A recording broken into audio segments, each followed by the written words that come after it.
बिस्मिल्लाहिर्रहमानिर्रहीम। तमाम तारीफें अल्लाह के लिए हैं, वही नेक लोगों का वली है। मैं गवाही देता हूं कि अल्लाह के सिवा कोई भी माबूद बरहक नहीं, वो यकता है, उसका कोई शरीक नहीं। और मैं ये भी गवाही देता हूं कि हमारे नबी मुहम्मद सल्लल्लाहु अलैहि वसल्लम अल्लाह के बंदे और उसके रसूल हैं। या अल्लाह इन पर, इनकी आल और तमाम सहाबा किराम पर रहमतें, सलामती और बरकतें नाजिल फरमा। अस्सलामु अलैकुम इस्लामिक टीचर के प्यारे दोस्तों, मेरी बहनों और मेरे प्यारे भाइयों, एक गिलास पानी लें और उस पर अल्लाह ताला के ये नाम पढ़कर मरीज को पिला दें। जिस तरह की बीमारी है, जितनी पुरानी बीमारी है, डॉक्टर्स ने ला इलाज कर दिया है, तो परेशान होने की जरूरत नहीं। अपने अल्लाह को पुकारें। जिस अल्लाह ने बीमारी भेजी है वही अल्लाह बीमारी से भी शिफा देगा। प्यारे भाइयों, हमारा आज का ये अमल बहुत ही लाजवाब और मुजर्रिब है। अल्लाह ताला के सिफाती नामों का अमल है। बतलाए गए तरीके पर आप इस अमल को करें और मरीज को ये पानी पिलाएं। अल्लाह के फजलो करम से शिफा हासिल होगी। अमल आपने कब करना है, कैसे करना है और मरीज को ये पानी कैसे इस्तेमाल कराना है, मुकम्मल तफसील आपको बताएंगे। लिहाजा वीडियो को आपने स्किप नहीं करना और आखिर तक लाजमी देखना है। वीडियो में आगे बढ़ने से पहले आपसे गुजारिश है कि अगर आपने हमारे चैनल को सब्सक्राइब नहीं किया तो अभी हमारे चैनल को सब्सक्राइब करें और वीडियो को लाइक और शेयर भी जरूर कीजिएगा। प्यारे भाइयों और मेरी बहनों, कुरान पाक की आयत है, वइज़ा मरिस्तु फहुवा यशफीन, जब मैं बीमार होता हूं तो वही अल्लाह मुझे शिफा देता है। और ये अल्लाह के पैगंबर के कलिमात हैं जो कुरान में बयान हुए। और इन कलिमात के साथ अल्लाह ताला ने पूरी इंसानियत को ये बात बतला दी कि शिफा देने वाली जात अल्लाह की है। इसलिए हर इंसान को चाहिए कि जब बीमार हो तो अल्लाह ही से शिफा तलब करे। याद रहे कि सेहत की नेमत एक अजीम नेमत है, लेकिन सेहतमंद नॉर्मल जिंदगी गुजारने वाले लोग इस नेमत की कदर नहीं करते।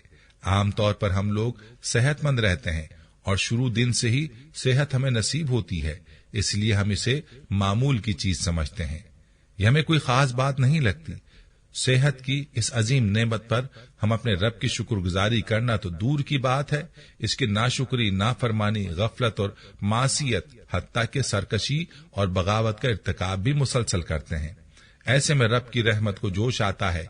हमारा मेहरबान रब ये देख लेता है कि बंदा अगर इसी तरह गाफिल रहा तो जहन्नुम की सजा और अबदी पकड़ का शिकार हो जाएगा, या जन्नत की जिन दर्जात को ये हासिल कर सकता है उनसे महरूम रह जाएगा। चुनाचे ऐसे में अल्लाह ताला बीमारी को भेजते हैं ताकि अपने बंदे को गुनाहों से पाक करें। प्यारे भाइयों, याद रहे कि इलाज करवाना मना नहीं है, सुन्नत समझकर इलाज करवाना चाहिए, लेकिन यकीन अल्लाह की जात पर होना चाहिए और अल्लाह ही से शिफा तलब करनी चाहिए। प्यारी बहनों और प्यारे भाइयों, इसीलिए हमारा आज का वजीफा अल्लाह की जात से शिफा तलब करने के हवाले से है। ये वजीफा हर उस बीमारी के लिए है जिसको डॉक्टर्स ने ला इलाज करार दे दिया हो, क्योंकि अल्लाह ताला के यहाँ कोई बीमारी ला इलाज नहीं। और अक्सर औकात मुशाहिदे में ऐसे केसेस आते हैं कि डॉक्टर्स ने ला इलाज किया और वही मरीज कई सालों तक जिंदा रहा। ये फैसले अल्लाह के हैं, तो आप इस अमल को किसी भी बीमारी के लिए कर सकते हैं। शुगर के लिए भी ये अमल बहुत मुजर्रिब है। जिन लोगों को शुगर की वजह से जिस्म पर जख्मों का सामना है, वो इन जख्मों की वजह से परेशान है, वो भी इस अमल को करें। इंशाअल्लाह अल्लाह ने चाहा तो बहुत जल्द शिफा होगी, और जितना यकीन के साथ अमल किया जाएगा उतना ही जल्द शिफा होगी। प्यारे भाई और मेरी बहनों, आइए चलते हैं अपने अमल की जानिब और आपको बताते हैं कि आपने ये अमल कैसे करना है, जो कि अल्लाह ताला के सिफाती नामों का अमल है। सबसे पहले तो ये सुन लीजिए कि ये अमल आपने 13, 14 और 15 तारीख को करना है। और ये तारीखें जो बताई गई हैं ये अंग्रेजी महीनों की नहीं बल्कि ये चांद की तारीखें हैं। यानी आपने चांद की 13, 14 और 15 तारीख को ये अमल करना है। इन दिनों को अय्याम बैस भी कहा जाता है और नबी करीम सल्लल्लाहु अलैहि वसल्लम इन दिनों में अक्सर रोजा रखते थे। इस अमल का तरीका आपने गौर से और तवज्जो के साथ सुनना है और इसी तरतीब से आपने ये अमल करना है जिस तरीके पर आपको बताया जाएगा। इस अमल का तरीका यह है कि सबसे पहले आपने एक मरतबा दुरूद पाक पढ़ना है। बेहतर यह है कि दुरूद इब्राहिमी पढ़ लें और उसके बाद आपने इन नामों का विर्द करना है, या अल्लाहू या मजीदू। इन नामों का आपने 313 मरतबा विर्द करना है और आपने आखिर में एक मरतबा फिर दोबारा दुरूद पाक पढ़ना है। और इस अमल को मुकम्मल करने के बाद आपने पानी के गिलास पर दम कर देना है और मरीज पर भी दम कर देना है। मरीज को आपने यही पानी इस्तेमाल करवाना है और इस अमल को आपने 3-4 दिन जारी रखना है, यानी चांद की 13 तारीख को आपने ये अमल शुरू करना है और 15 तारीख तक आपने अमल जारी रखना है। इस अमल को आप फजर की नमाज के बाद कर लें तो ज्यादा बेहतर है, वरना आप किसी भी वक्त में कर सकते हैं। अलबत्ता जरूरी है कि बावजू होकर यकसुई के साथ अमल को किया जाए और जिस मर्ज और जिस मरीज के लिए अमल किया जा रहा है उसकी शिफायाबी की नीयत से अमल किया जाए। बेहतर यही है कि मरीज खुद इस अमल को करे, लेकिन अगर मरीज ना कर सके तो फिर मरीज के लिए उसका कोई भी करीबी रिश्तेदार इस अमल को कर सकता है। बहन, भाई, वालिदैन या कोई भी घर का फर्द मरीज के लिए इस अमल को शुरू कर ले और अल्लाह ताला पर मुकम्मल भरोसा करते हुए इस अमल को करें। प्यारे भाइयों, जैसा कि पहले भी जिक्र हुआ है कि शुगर के लिए भी यह अमल मुजर्रिब है, लिहाजा शुगर के मरीज को चाहिए कि इस अमल को करने के बाद अपने ऊपर भी दम करे और पानी पर भी दम करे। जब पानी पिए तो इसमें से थोड़ा सा पानी बचा ले और इस पानी को अपने जख्मों पर छिड़क दे। इंशाअल्लाह ऐसा करने से जख्म ठीक हो जाएंगे।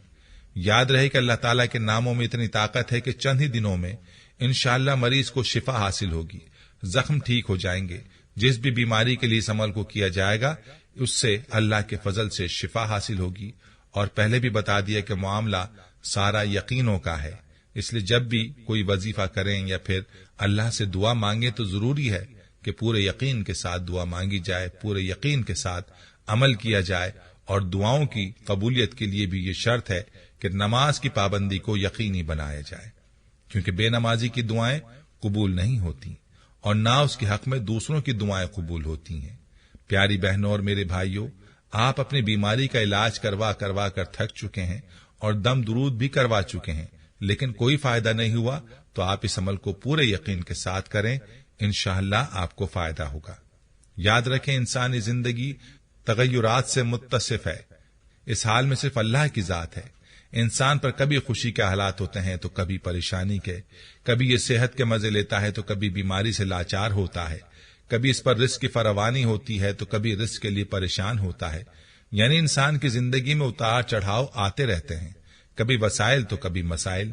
ये तमाम चीजें इंसान की जिंदगी का हिस्सा हैं। याद रहे कि खुद अल्लाह रब्बुल इज्जत कुरान पाक में अपने बंदों से फरमाता है कि मुझे मेरे अस्माए हसना के जरिए पुकारो, और जब बंदा अल्लाह को उसके नामों के साथ पुकारता है तो अल्लाह अपने बंदे की जानिब मुतवज्जह होता है और अपने बंदे की पुकार को और अपने बंदे की दुआ को कबूल फरमाता है। इसीलिए चाहिए कि अल्लाह से हर वक्त अपने लिए सेहत की दुआ मांगी जाए, वो जरूर कबूल फरमाएगा। प्यारे भाइयों, ये थी हमारी आज की वीडियो। जाने से पहले वीडियो को शेयर जरूर कीजिएगा। हम ये उम्मीद करते हैं कि आपको हमारी आज की ये वीडियो जरूर पसंद आई होगी। अगर आपको हमारी आज की ये वीडियो पसंद आई है तो आपसे गुजारिश करते हैं कि आप हमारे चैनल इस्लामिक टीचर को जरूर सब्सक्राइब कर लें और साथ ही लगे बेल के बटन को भी प्रेस कर लें, ताकि आपके पास हमारी आने वाली मजीद मालूमाती वीडियोस का नोटिफिकेशन बर वक्त मिलता रहे। सब्सक्राइब के साथ साथ हमारी वीडियोस को लाइक भी करें और अपनी कीमती राय का इजहार कमेंट्स में जरूर करें। कमेंट्स में आप अपने सवालात भी हम तक पहुंचा सकते हैं। अल्लाह ताला आपको अपने हिफ्ज़-ओ-अमान में रखे। आमीन।